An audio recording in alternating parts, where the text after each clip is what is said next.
agnostics, long-haired weirdos, short-haired weirdos, vandals, hooligans. The government, hug the government, love the government, hug the government, love the government, hug the government. Welcome to The Politics Guys, a place for bipartisan, rational, and civil debate on American politics and policy. I'm Michael Baranowski, a professor of political science at Northern Kentucky University.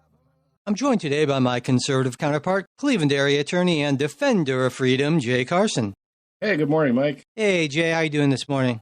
So, geez, here I was going to do the intros, and I don't have anything witty to say. I'll have witty stuff later on. That's, if you wait long enough, there's always going to be witty stuff from Jay. That's sort of how I look at it. But we of course, we're going to be talking about, we're going to be talking about a lot of things today, but really kind of one meta thing, right, which is, of course, the midterm elections. And there's just a lot of aspects of that we want to get into, the current results, the Georgia runoff and what that might mean, the consequences on both sides, ballot issues, all kinds of stuff like that. So we have a bunch of things to get to, and we will do that in just 1 second. All right, Jay. So you're going to be in the driver's seat today, and thank you. I know, and that's always a problem. I just close my eyes and go with it. Forget it. So our first top and for the most part only story that we're going to be talking about throughout today is Americans voted last Tuesday and more or less the month and a half before that, and we have some results now. We don't have all the results, but we have some. The biggest contest, of course, is the U.S. Senate. This morning it was announced that Senator Mark Kelly has won Arizona, so retaining his position there, which brings the tally to essentially 49-49, with 2 seats, kind of 3, still up in the air. The seats up in the air are Nevada, where Republican Adam Laxalt, has a narrow lead over incumbent Senator Catherine Cortez Masto, but she has been closing the gap as of late. The other, of course, is the Georgia runoff between running back Herschel Walker and current Senator Raphael Warnock. That will go to a runoff election, as happened before under Georgia's rules, where if you get less than 50% of the vote, it automatically goes to runoff. The other Senate seat that's still uncalled is between 2 Republicans, so it doesn't really matter in that total count. But Lisa Murkowski is losing to Kelly Chewbacca. You love the Chewbacca thing. In that race, I had to get that in there. But it will remain in Republican hands. So what that means is obviously if Laxalt's lead does not hold, then the Democrats have 50. Then we're at best 50-50 again, or at worst, I would say that from my point of view, you would have a situation where Democrats could have a 1 seat lead if they pick up, or I shouldn't say pick up, retain Georgia in the runoff. In the House, the current total stands right now at Republicans 210, and I think it's right now. I just pulled it up 211 to 201. So you're up 1, but of course that's not quite where either party needs to be. Yeah, so there at this point, as I looked last, there were 23 seats left to be called. Of course, you need 218 to win. Most of the folks who know about these things and look at these districts say it still leans.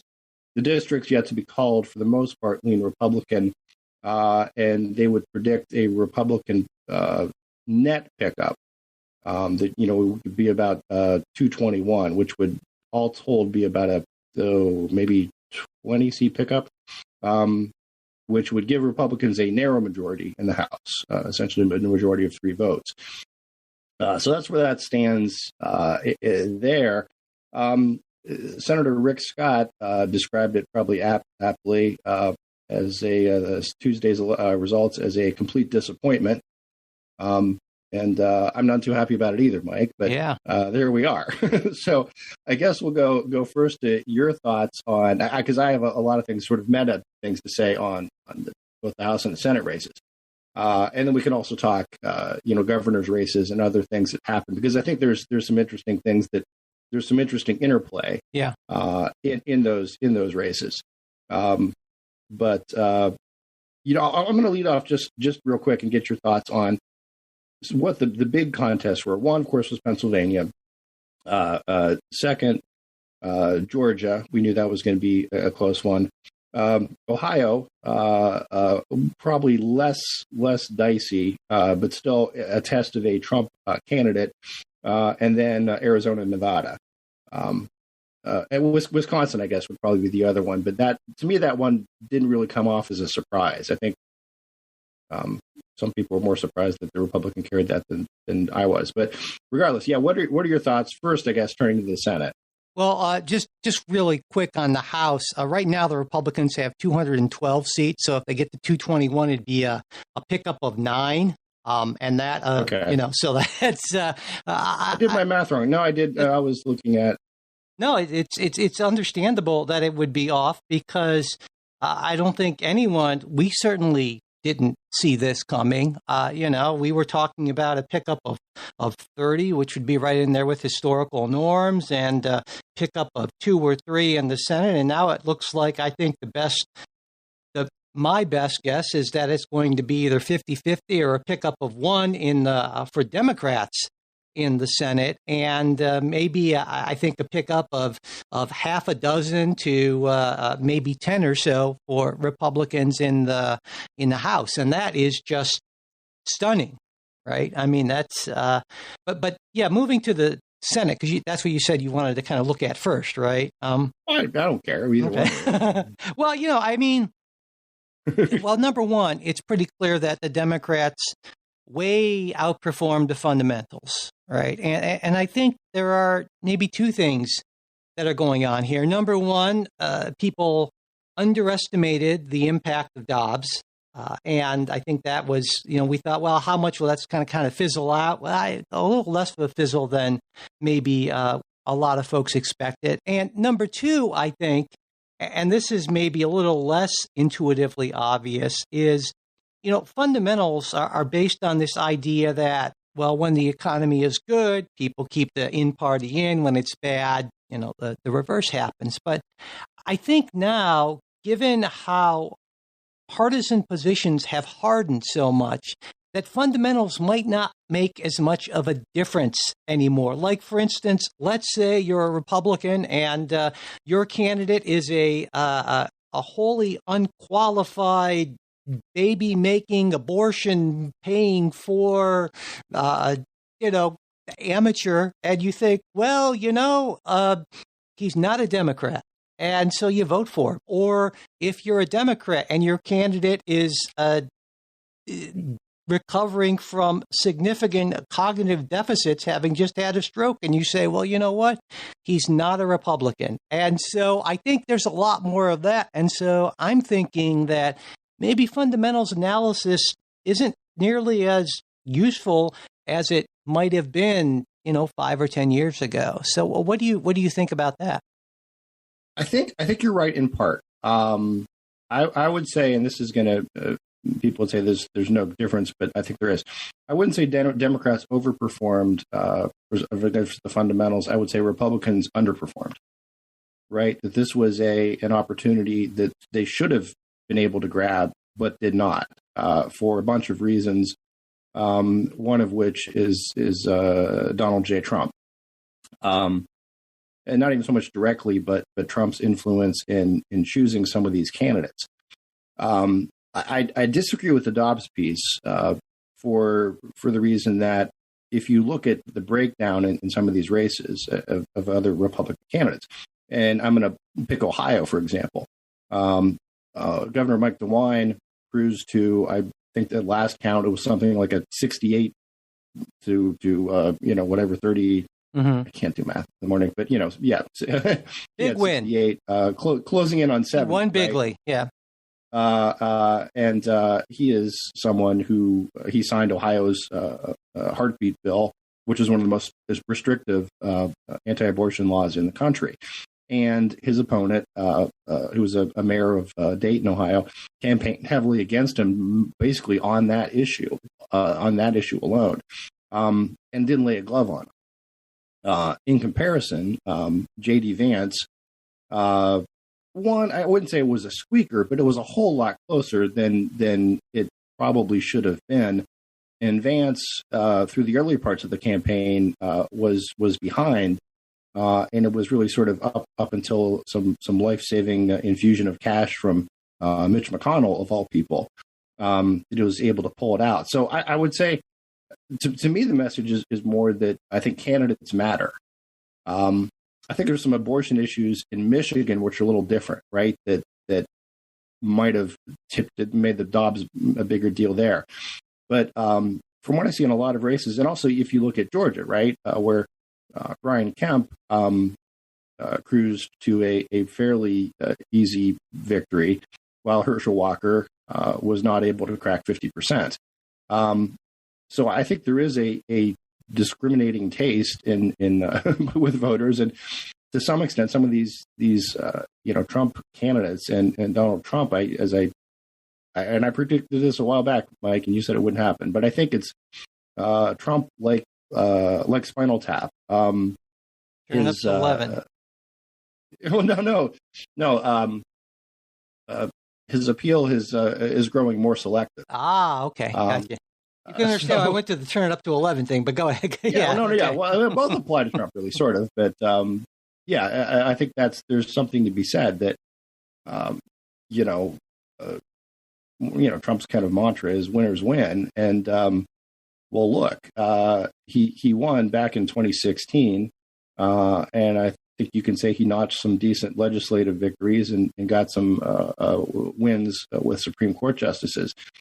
But electorally, it's been sort of a disaster ever since. So I think there are a lot of folks who are looking at, Trump, and now, and this is something even I get just anecdotally and people I talk to who are big Trump guys, who now sort of say, gosh, I love Trump, but man, it's time for him to step aside. It's time for him to move on. And I think that's, to me, that, there, as we talked about a couple weeks ago, so many of these Senate candidates had absolutely no political experience whatsoever. J.D. Vance had a little, right? In that he'd actually worked in the Ohio State House, much like myself. So Vance was, again, that was really the only Trump Senate candidate that I think won, and it was almost in spite of himself. So that's kind of what I take away is candidates matter. Certainly at the margins they do, and or if they're particularly extreme, but I guess, I think candidates matter, and I think your analysis is maybe a little more wishful thinking in terms of consequences and so forth, because it seems to me that Republicans are in a bind, in that I don't know that there's the stomach to really go up against Trump, because it's pretty clear that he's a vindictive guy and he has a lot of money and a huge microphone, and he can hurt people who go. So his influence may be wholly negative at this point, but it's still pretty important. You know what I'm saying? So I guess you're hoping that this will be enough to kind of get a number of moderate Republicans to kind of wake up. But I think if Donald Trump wants to push through and become the Republican nominee, maybe Ron DeSantis stops him, and certainly this helps, and we can kind of talk about that Florida gubernatorial election. But it's going to be, I think it's going to be a time for some pretty ugly infighting in the next couple of years in the Republican Party. Do you agree? Yes and no. I think the infighting's already been going on, right? But even now, I'm saying even now, much more so, because this was an election where, like you said, and I think you're right, it's probably almost more of a case of Republicans underperforming when they should have gained 30, 40 seats in the House and 3 or 4 Senate seats. And I agree with your analysis. The MAGA folks hurt them a ton, but that's still a pretty powerful and influential group, especially in the primaries, and that's a problem. But I think what people start seeing, and maybe this will spill over into the primaries, right, is where you do have your non-Trumpy candidates who, when you get to a general election, significantly outperform your Trumpy candidates. And again, DeWine and Kemp being 2 examples. But I guess what I'm wondering is how that transfers over, because as long as primary voters, as long as general election voters don't come out in primaries, then it's not going to matter, because you're going to have to get enough general election Republican voters to become primary voters to not not nominate these folks. And I'm wondering if, most people don't vote in primaries, and the people who do are pretty extreme. And so you're saying you think that this is enough of a wake-up call that there are going to be enough moderate Republicans to say, wow, I got to vote in next year's primary, or, in 2024's. Well, in part, maybe that's some of it. I'm thinking more that primary voters, particularly those extreme primary voters, want to pick someone who's going to win the general election. That I think that should be a key factor in any primary, is electability. And this showed that there are a lot of folks who can win primaries and be completely unelectable, whereas you have these other Republicans, more mainstream Republicans, who do cruise to bigger electoral victories. Wow, you are ascribing. I think that's no. I understand. Winners win. No, I think you are ascribing a far higher degree of rationality to the right wing of your party than it deserves. I think, for instance, Donald Trump was mocking the one losing Republican candidate. I forget where, on Truth Social. I don't know. A few people saw it, right? But I don't think that people are going to say that. I think it's going to, just like how in the past, you've pointed out how Democrats are crazy to say, well, the reason we didn't win is because we didn't go far left enough. And I think there's just going to be, there'll be some of that, but I think the problem is the evidence keeps building against that. Well, those are the rigged elections. That's the problem. Of course, but and that's a problem when that's part of your narrative. Saying that, well, whenever we lose, winners do win, but whenever our particular winners lose, it's that they didn't actually lose. It's that the refs fixed the right. And so, but it's a tough argument to make, that the election that Brian Kemp won and Herschel Walker lost, or at least didn't win at this point, is rigged. Well, it's a tough argument to make if you're thinking holistically and logically. And if you think that there are, if everyone's thinking that way, well, then, hey, that's a world I would like to live in. But I don't think it's the world we actually do live in. So, but I see what you're saying. Or even if you look at, say, the Pennsylvania governor's race, where you had Mastriantonio, I'm saying that wrong, who was a farther more Trumpy than Dr. Oz, and got really completely shellacked. Yeah. Right, it was almost the inverse of the Mike DeWine in Ohio. So you're seeing that if that Trumpy voter really held that much sway, well, he would have done a lot better in that general. I think your analysis, like I said, about the general elections, I think there's a lot to be said there, but I'm a little more skeptical as to whether or not that's going to have any effects on primary voters. I hope you're right, but that remains to be seen, certainly. But another thing, I don't know if you noticed this, but at least according to exit pollings, and the exit poll, well, it's not really an exit poll, but that I look at is AP's VoteCast, which is this massive survey of voters, and they do it with the National Opinion Research Center at the University of Chicago. And, when I say massive, typical surveys tend to be 1,000 to 2,000 people or so. The VoteCast, they surveyed around 94,000 folks. So it is huge. I think it's probably the best look we have at why voters voted the way they did, because they do this after the election. And obviously the most important issue was the economy. Regardless of party, like almost half of people said that was their top issue. But what was interesting to me was the number two. There were actually three things tied at number two with 9%. So that's a big drop off, right, from almost half to 9%. But abortion, climate, and immigration. And I was kind of surprised by climate. It's all the same guy. But, yeah.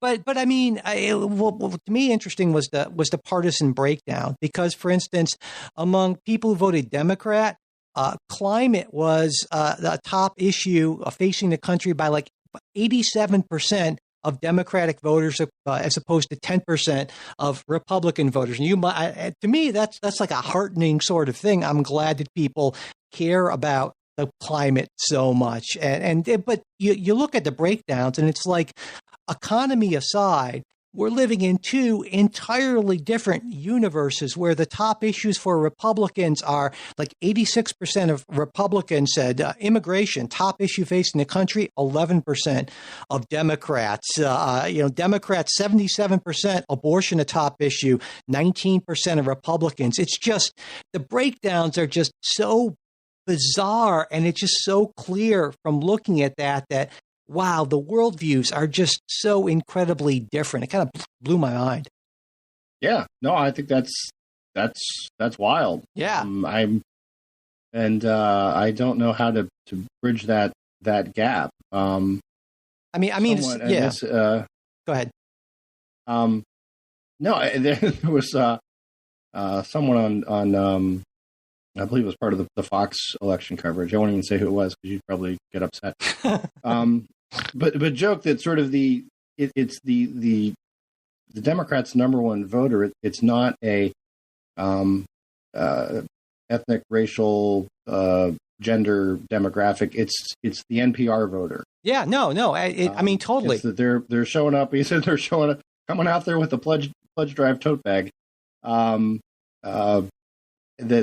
That's sort of and again, I think it is maybe just bubbles that people live in. Yeah, I would agree. I would contend, right, that the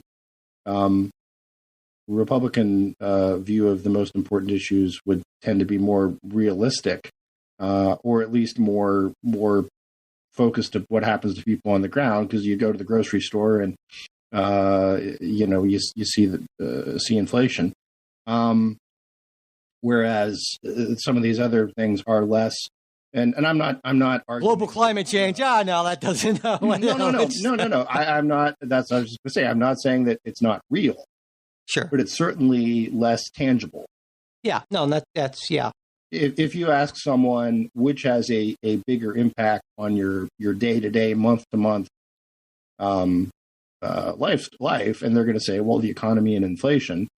Would they rather that the Earth not be warming at a particular rate? Sure, but it's one of those. It is not a, and likewise with abortion, right?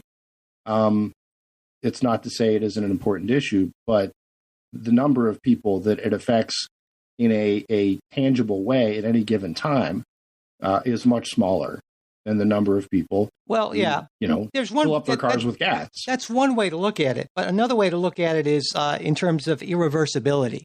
I mean, once you are forced to carry a fetus to term, that's a decision that cannot be undone.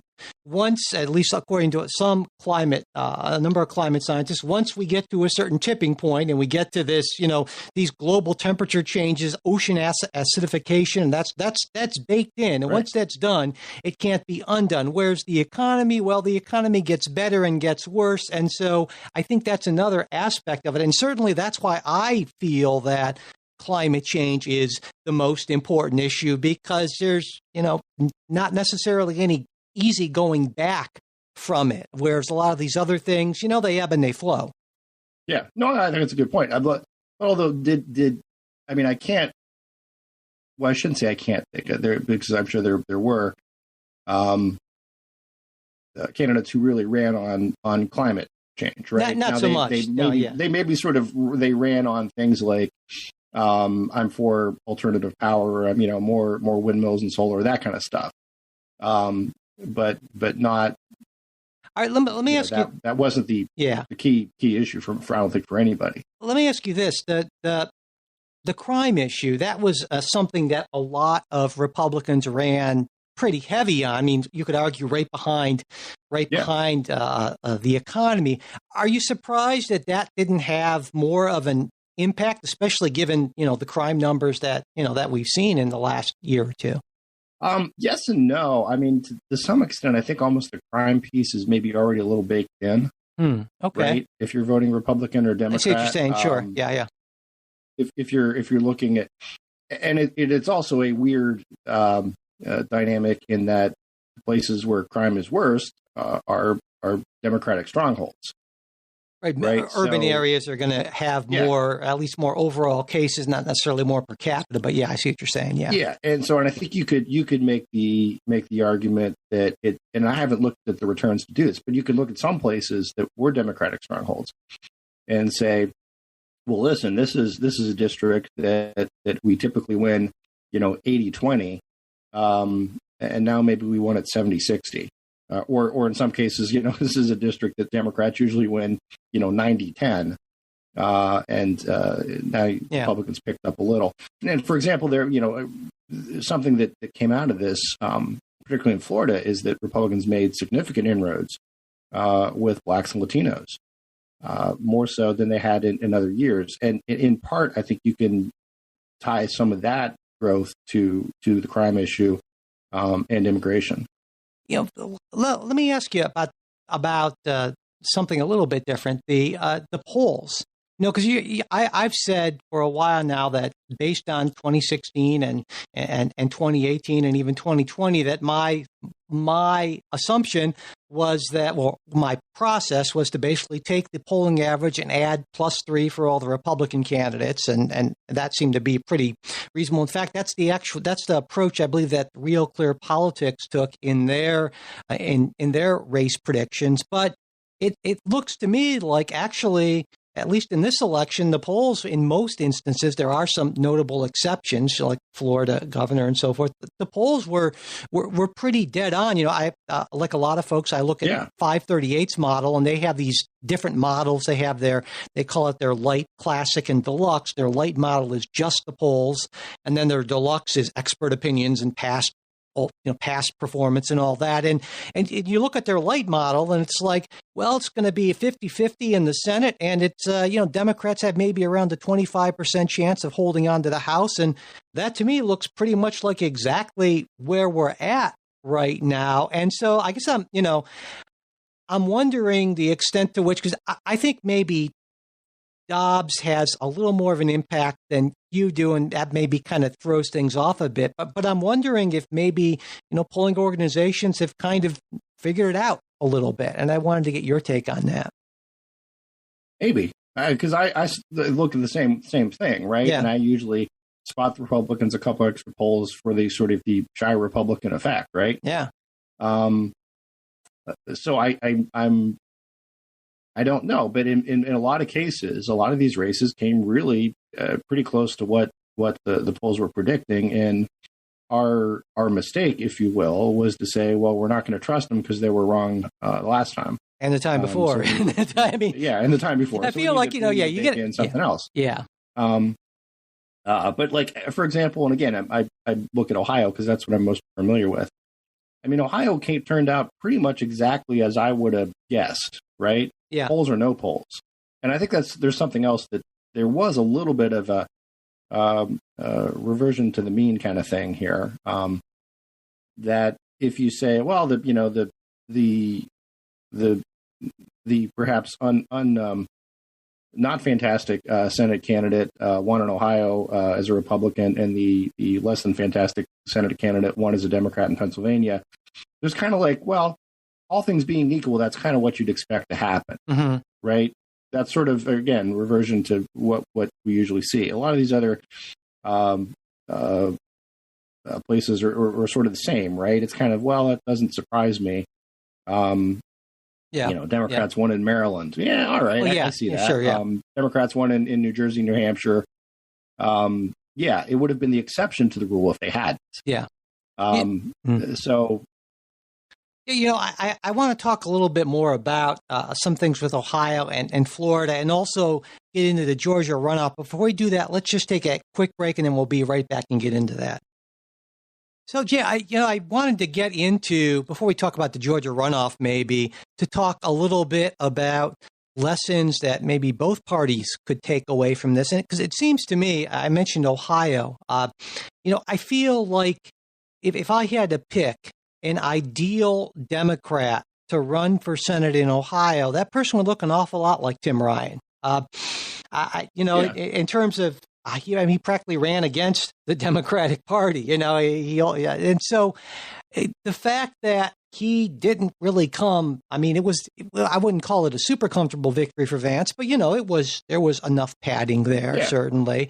And then you look at Florida, where DeSantis, who just barely won in 2018, right, by like 1% or something, just has a massive victory here. And so one of the things that I'm wondering is, well, for a long time, Ohio and Florida, both big states with, very important electorally, were considered to be, toss-ups or at least purplish. But now it sure seems to me that there's a likelihood, I think, that Ohio and Florida are just flat out Republican states. And, I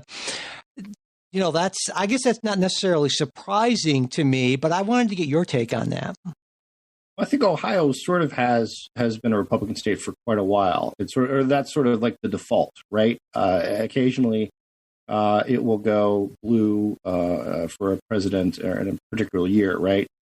But again, that's the exception and not the rule.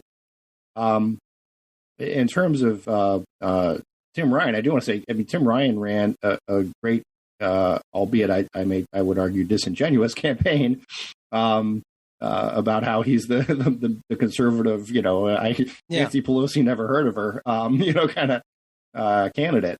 But yeah, I think that default switch with J.D. Vance just and again, for people who don't know, Ohio is a little funky in that we have a number of urban centers and sort of the Northeast Ohio area, which tends to be heavily Democratic, industrial, unionized, and the rest of the state tends to be much more conservative. Particularly, we have a whole lot of agricultural areas, farm country, and even I think down as you get closer to where you are, Mike, Cincinnati. Albeit Hamilton County is reliably Democrat. The suburbs and surrounding counties of Cincinnati are extremely conservative, as I'm sure you've encountered. So to me, Ohio doesn't surprise me. I don't know that. We're maybe a swing state in presidential elections, but otherwise, I don't think so. Typically elect. You don't think so? I think I'm going to assume that Ohio just is a likely Republican state in presidential. The two Obama races were a little bit different. I think Barack Obama was a unique candidate in a lot of ways, and a particularly strong candidate in a lot of ways. But no, I don't know. Maybe that's yeah. And for background, so yeah, Obama won Ohio in both 2008 and 2012. And 2012. Trump won in 2016 and 2020. Yeah. So, but in a way, that's, of course, I'm disappointed in that. But also in another way, I think, well, that maybe means the Democrats can focus their attention on places where they still have potential majorities they could shore up, like in the Southwest, like in places where, well, I think, the Hispanic vote is certainly a big deal. And it's, more and more kind of going away from a semi-sure thing for Democrats to much more of a up for grabs segment of the electorate. And I think we see that maybe certainly more in Florida than in Ohio, right? Just given how what the population mix is. And I think that's in part because you talked earlier about, the NPR, toting, bag toting sort of person, right? And I think when you take a look in general, Democrats are really good at racking up margins among highly educated sort of and urban folks. But you take a look at that economic divide. The Democrats used to be the party of the working class, and that certainly is not, I would say, as much the case as it was. And those issues about identity politics and that sort of thing, I think that does drive away a lot of voters who, on a lot of economic issues, I would argue, should be more reliably Democratic, but those social issues matter to those voters. And I think the progressive wing of the Democratic Party has, just like, we talked about the MAGA wing, I would argue it's more a wing. It's still in control of the Republican Party, is exercising kind of a negative electoral influence. I see the same thing with the far left identity politics progressive wing of the Democratic Party. I think so. Yeah. If you contributed the $100 from a member at the $100 level or more, you have your choice between the premium of the Robert Mapplethorpe tote bag or Abortion Yes coffee mug. There you go. Yeah, love that one. For you people who are tuning in, that was one of the greatest Saturday Night Live skits ever. Phil Hartman doing the PBS back in the day, But back in the day. The other thing, I'm wondering about how this affects 2024 between Donald Trump and Ron DeSanctimonious, which you got to work on that one because it doesn't. Right. Yeah, everybody says that one kind of fell flat. Trump's losing his edge for nicknames. Yeah, but I got to say, so yes, it's very impressive, DeSantis's victory. Over Chris, but I don't think he outraised him by something like 7-1. And of course, when DeSantis ran in 2018, that was a blue wave year. Now that there wasn't that, so the environment was a much less hopeful for Democrats, I would say in general. They did outperform. And you could also make the argument that Chris is a god-awful candidate. Yeah, but even so, when you have someone pointed out, he is the only person to have lost as a Republican, lost as a Democrat, and lost as an independent. But even so, a nearly 20-point victory that sets Ron DeSantis up in a great way. The odds makers now have DeSantis as the presidential favorite in 2024, and just the very fact that Donald Trump is attacking, and I think DeSantis very smartly is not engaging with those attacks. There's a part of me that would want him to say something like, well, Donald Trump, he's a nice old guy and I really like him, that sort of thing. But anyway, so do you think, how do you see this playing out, I guess? Because a lot, that's the big focus. I see this playing out, more of the Trump's appeal becoming more selective. I think him attacking Ron DeSantis is the absolute dumbest, craziest, worst thing in the world he could do. I mean, how much better would it have been for Donald Trump to have said, congratulations to my good friend and protege, Ron DeSantis. This guy's great. I'm so glad I picked him back in the day. He'll be a fantastic president in 2028 or whatever. Exactly. Yeah. The people of Florida need him there for these next 4 years. But he didn't. And I think a lot of people in MAGA country, in MAGA world, look at DeSantis and look, he's somebody they really like, and they've liked him for a couple years. And then all of a sudden you've got Trump going after him. And it's sort of, well, okay, so here's the two guys we kind of like. The one can actually win, the other can't, or at least hasn't. That kind of goes back to my point of winners win, right? And if you come down to if there's a Trump DeSantis primary, which I sort of doubt that it gets that far, but who knows, right? Really? Well, before you get to the who knows, I'm fascinated as to why you would think it wouldn't get that far. Can you talk about that a little bit? I think Trump is going to have a whole lot of problems. He's going to have a lot of legal problems. I think he's going to have fundraising problems. He's going to have problems courting local politicians to help him. He's not going to have that network that you sort of rely on in a primary. For a lot of these, if he goes into places and, wants to talk to the party leaders, the county chairmen and all these people, and his pitch is, I was robbed in 2020, I think a whole lot of them are going to roll their eyes. And as opposed to if you've got a Ron DeSantis who says, hey, here's my plan. I'm going to win. I've won in an extremely diverse state like Florida.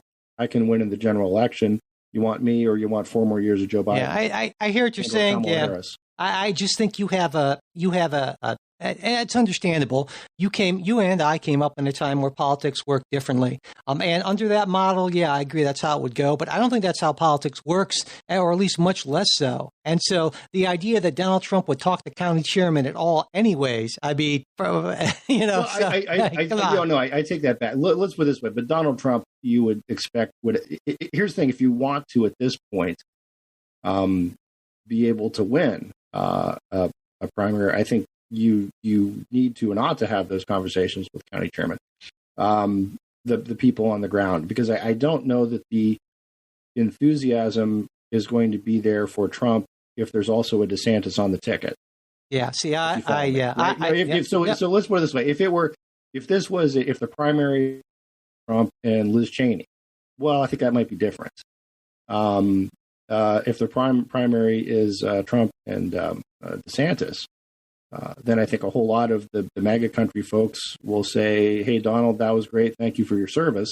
But we're going with DeSantis. Yeah, I think it will be contentious, and a lot depends on how many people jump in to those primaries. But I can easily, and this is still my prediction, I see a scenario where there are multiple candidates like there were in 2016, and Donald Trump, because of his unique skill set and his past record, which a lot of folks in MAGA country hold up as being just fantastic.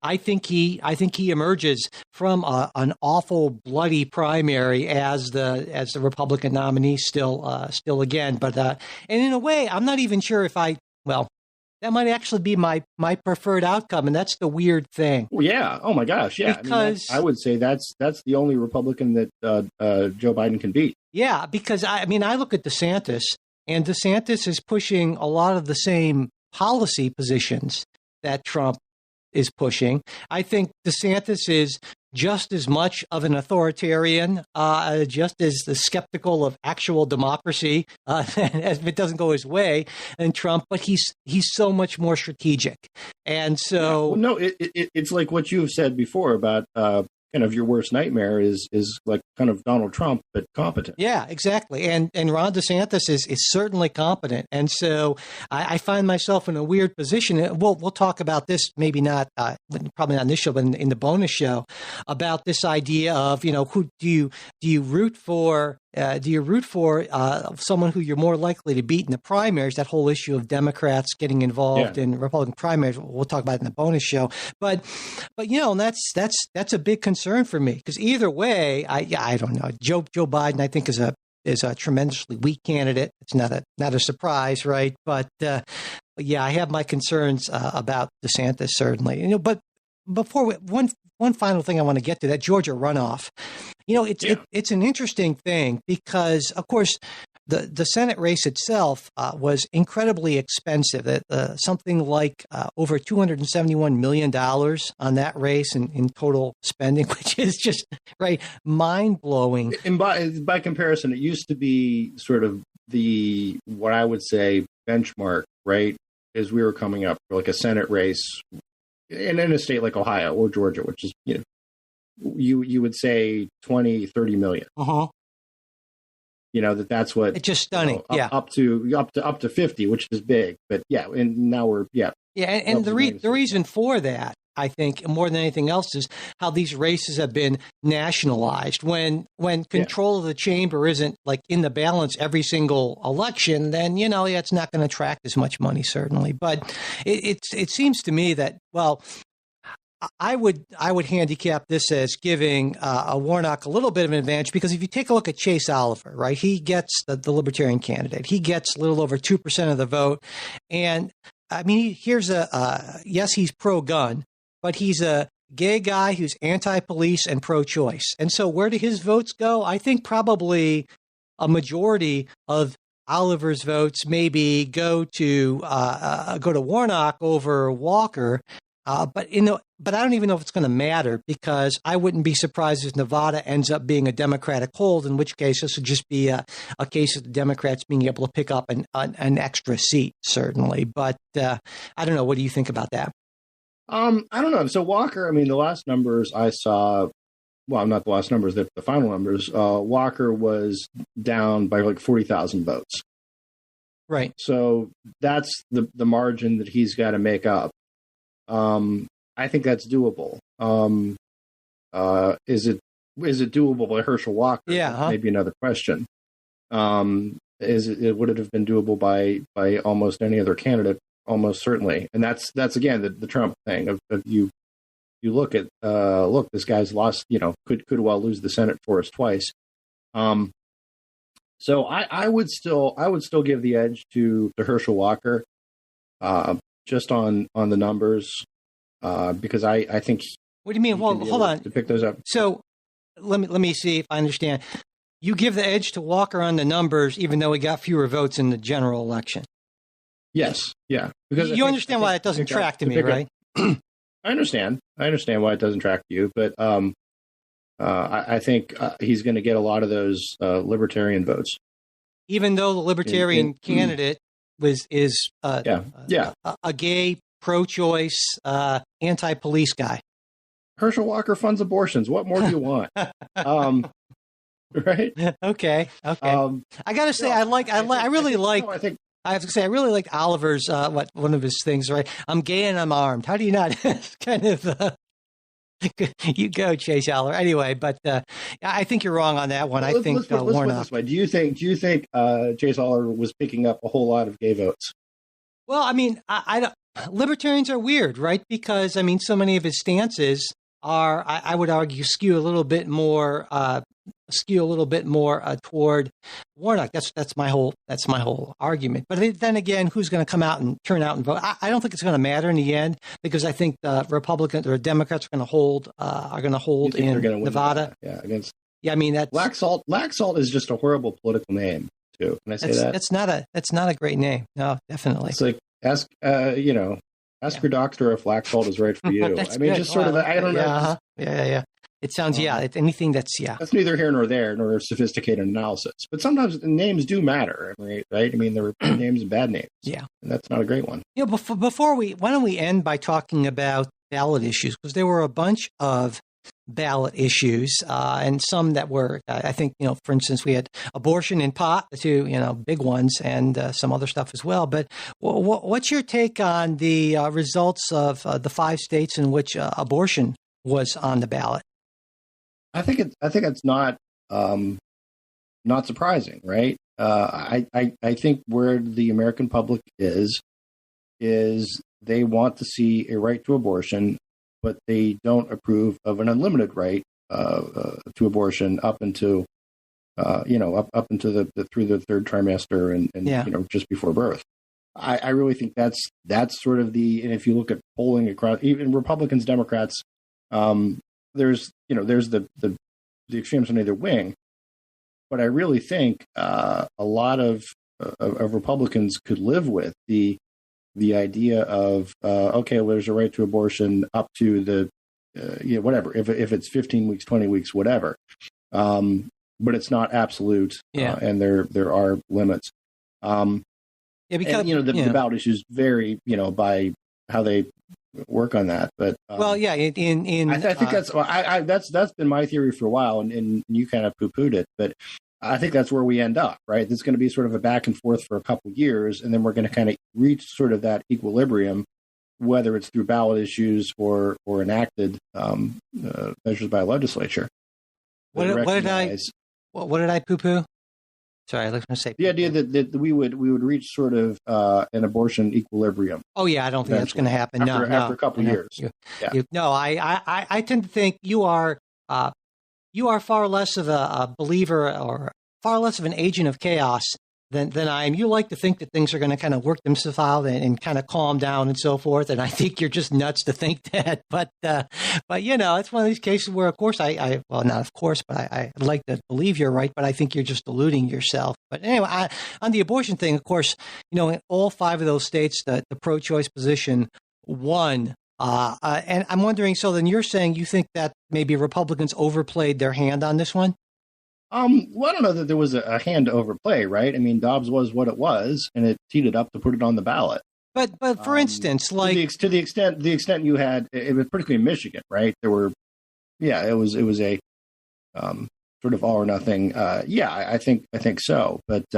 I mean, it didn't have to, like in Kentucky and Montana, they didn't have to put measures restricting abortions on there, but it didn't tee anything up, right? They were actually going to go the more restrictive way, and both of those failed. So whereas in that was Michigan, Vermont, California, they actually put a right into their clear right to their state constitution, and those passed. But I'm saying I would say to the extent Republicans said we want to ban abortion in a constitution, they overplayed their hand. Yeah, that is not a winning. I think that's just not where most people are. And I would say even a lot of right to lifers, I think are or maybe not right to lifers. Maybe let's back that up a little bit. But people who are against abortion in general, right, are not so willing to say, look, you're telling me you would object to whatever 12 weeks, 15 weeks, 20 weeks. They object to 8 months.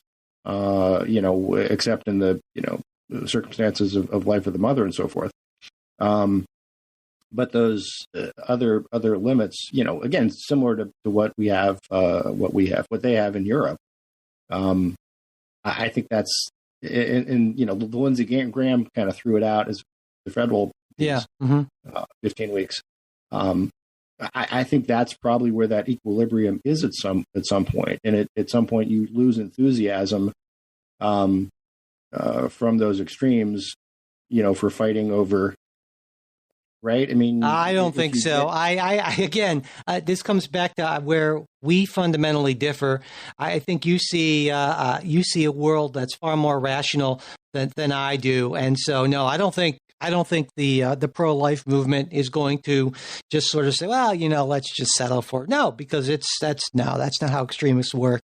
You're I'm not saying they settle. I'm saying they run out of steam. Oh, I don't think so. I think they have plenty of steam. No, it takes all this. It all takes money. It all takes money, and it takes time, and it takes people. I think they can raise it. I think they can keep on doing it. It's a whole lot. It's a whole lot easier to get people out and to vote and to raise money on saying we want to protect babies who are about to be born. As opposed to, well, it's 15 weeks, we want to move it back to 0, or we want to move it back to a heartbeat, or 12, or something like that.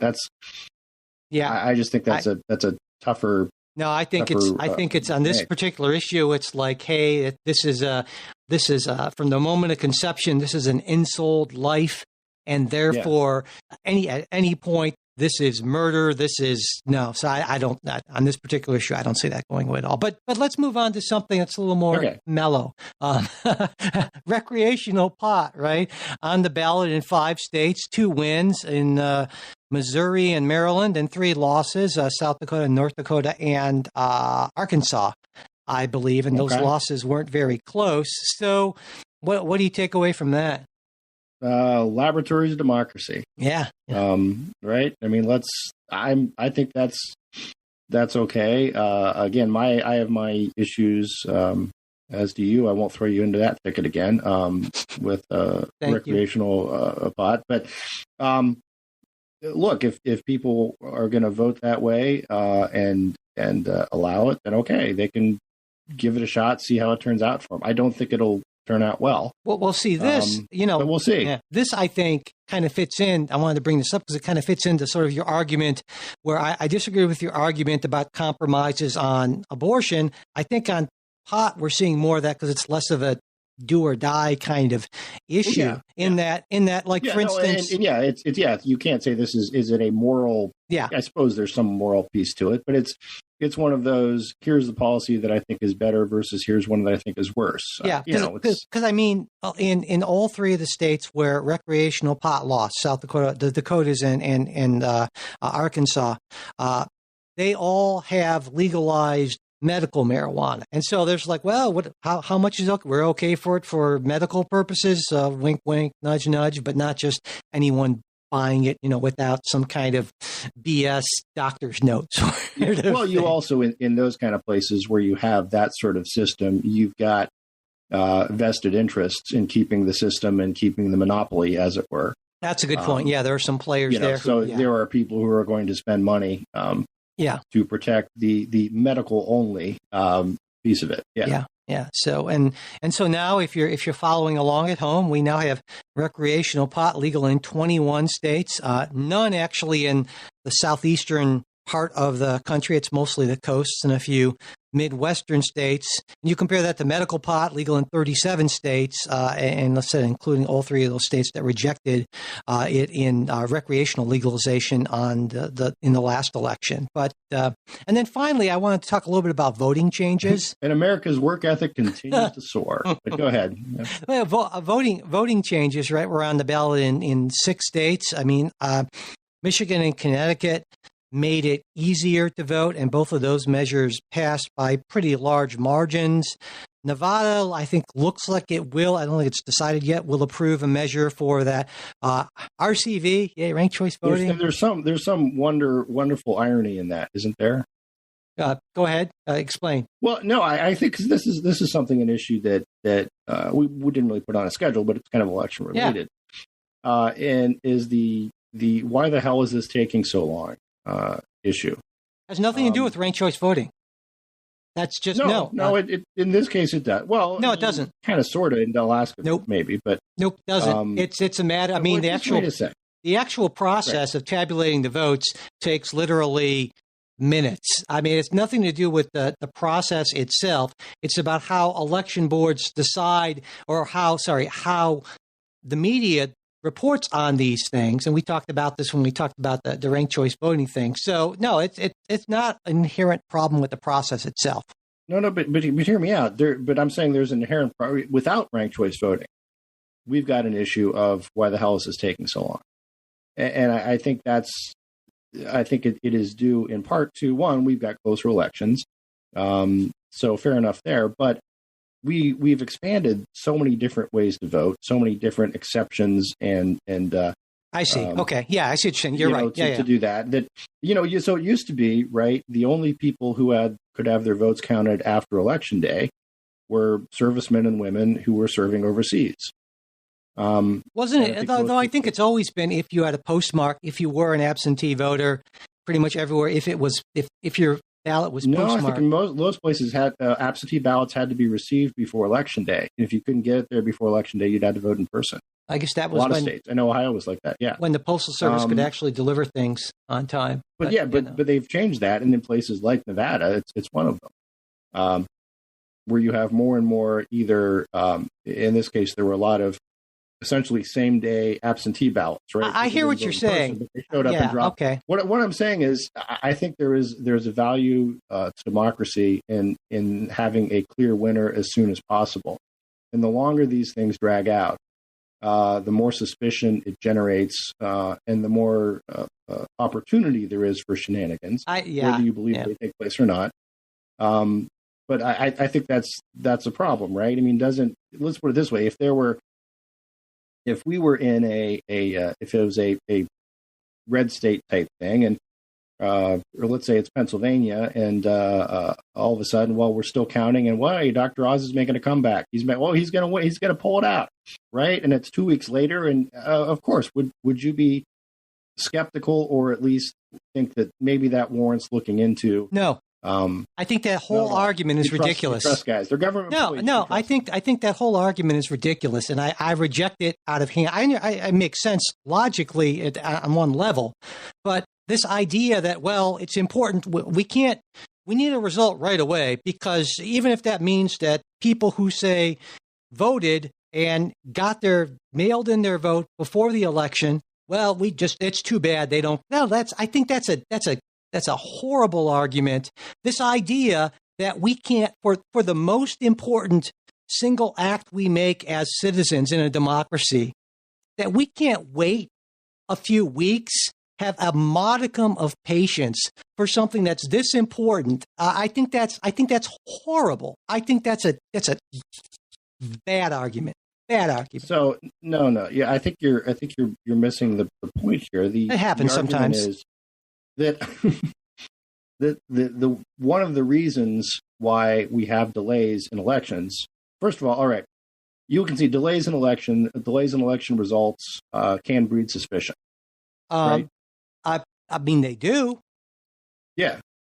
And I would say that it's good not to have that suspicion. We didn't used to have. What I'm saying is, we didn't used to have this problem. Right? I mean, do you recall 20 years ago when you're waiting? Back when it was harder to vote. Yeah. Yeah. Well, I mean, by harder, you mean you have to get your ballot in before election day. If that's what harder is. No, not at all. No, that's not what I mean by harder. Again, I'm not suggesting that people who sent in their ballots or who voted after election day should be counted. I don't think. Well, I guess there are some people who say no. I'm saying you have to get the ballot has to be at the Board of Elections by Tuesday, or it doesn't get counted. Yeah. See, to me, it's if somebody. Why is that shockingly unfair? It's shocking. It's not shockingly unfair, but I believe that if you have a mail-in ballot and you've dropped that ballot in the mail anytime before Election Day, that should be counted. That seems reasonable to me. And if that means we have to wait a few more days for those ballots to be counted, I think that's so clearly a price worth paying. And people just need to be more patient and understand how the process has changed, and that it's a change for the better because it's more democratic. Anyway, so that's where I'll leave the listeners to kind of ponder. Well, one final thing I did because it's an Ohio thing. I want to maybe close on this. I don't know. There was a voting issue in Ohio, right, that passed by huge margin. Was it like 70-something% for that, wasn't it? In a way, I wonder how much of an issue it was. Well, you can. I'm sure you're more up to date on this issue than I am. So even though we both live in Ohio, but you're the politically connected guy, right? So what was the Ohio voting issue? The Ohio issue had to do with non-citizens being able to vote in local elections. So in large part, it was I would say sort of a redundancy, right? In that non-citizens are already not permitted to vote, but it would prohibit certain cities or localities from changing their rules, like New York is trying to do, like Washington, D.C., to allow non-citizens to vote. In local elections.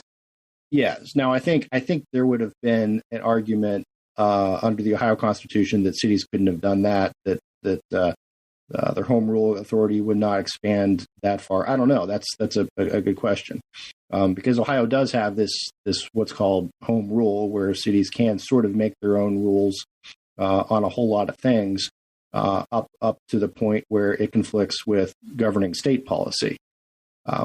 So this would be sort of I'm not a fan of putting things willy-nilly in the Constitution. So I'm not crazy about that. I think they probably could have done the same thing statutorily.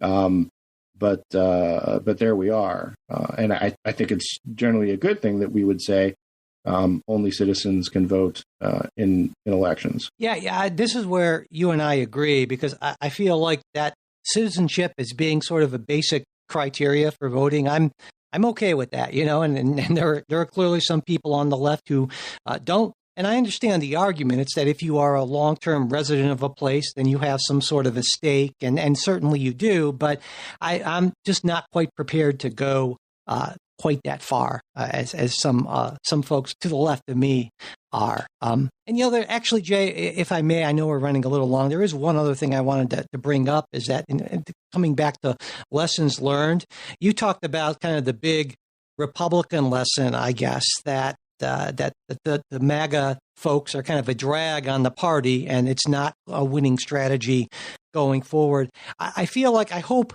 one. Well, I didn't say. I mean, what my point was, candidates matter. Okay, gotcha. And I'm thinking you could have, in the one sense, you could say Ron DeSantis is in many ways a MAGA candidate, but he's also a competent MAGA candidate. I see what you're saying. Okay, gotcha. So competence matters, and Trump is a drag on the party. Then would say that's Trump just picking people for their celebrity. Okay. Yeah. I guess one lesson that I'm hoping the Democrats don't take away from this is that we're doing pretty much okay because, we look at historical norms and we overperformed. And so I guess coming back to, I initially characterized at the top of the show that Democrats outperformed and you correct or your interpretation was no, just the opposite. Republicans underperformed. And I think actually that's right. And I hope that Democrats don't say, well, we did so much better, so we don't really have to change much of anything. We should be good for 2024, because I think the Democrats have a lot of issues going into 2024. And especially I'm concerned because right now there is still an outside chance that the Democrats hold the House with like a tiny little majority, right? And that in a way, I would prefer that because all of these kind of committee hearings and other stuff I think will be worse for the party. But again, I really think that Democrats need to take a hard look and say we need to get back to some of the economic populism focus and a little bit less of sort of the cultural type of issues that are incredibly important to a small segment of our base, but that again are just going to cause us to lose a lot of elections that were potentially winnable, especially in places like the Southwest and the Southeast, where you have a lot larger of this Hispanic population. So that's my takeaway on that. All right. Well, Jay, one thing we didn't talk about that I'm really eager to talk about is Democrats interfering or I'll call it interfering, I'll talk about that in a little bit, in Republican primaries and how much that mattered. I think it's an interesting idea. And thanks to the friend of the show who will remain nameless, who you know who you are, who suggested we talk about that. We're going to get to that in the midweek supporter show, along with the crazy idea of expanding the House of Representatives and a potential Supreme Court crisis. Is there a crisis? I don't know. We'll talk about all of that stuff on the bonus show. So you will get that if you are a Patreon supporter. And if you're not, we hope you'll consider becoming one. It's easy to do. You get all kinds of good stuff aside from the bonus show. You get ad-free versions of all of our stuff that we put out there. And there's various other things at various levels. To check it all out, go to patreon.com/politicsguys. You can also support us on Venmo or at politicsguys or through PayPal. And all the support links are in the show notes, as well as at politicsguys.com/support. And as always, we don't want financial constraints to be a barrier to you getting all of the stuff we put out. So if that's you, just send me an email, mike@politicsguys.com, and I will get you set up to make sure you get to hear all of those midweek supporter shows. And as always, it really helps if you subscribe, rate, and review us on whatever podcast app you use, and share episodes on social media, whether that's, the rapidly failing Twitter or Mastodon or whatever else you're using these days. Anyway, finally, a special thanks to our fantastic executive producers, Bruce Johnson, Wilma Moreno, Andra Masker, Daniel Toe, Ryan Beasley, and Don Oglesby. We'll be back with a new episode for you next week. We hope to join us.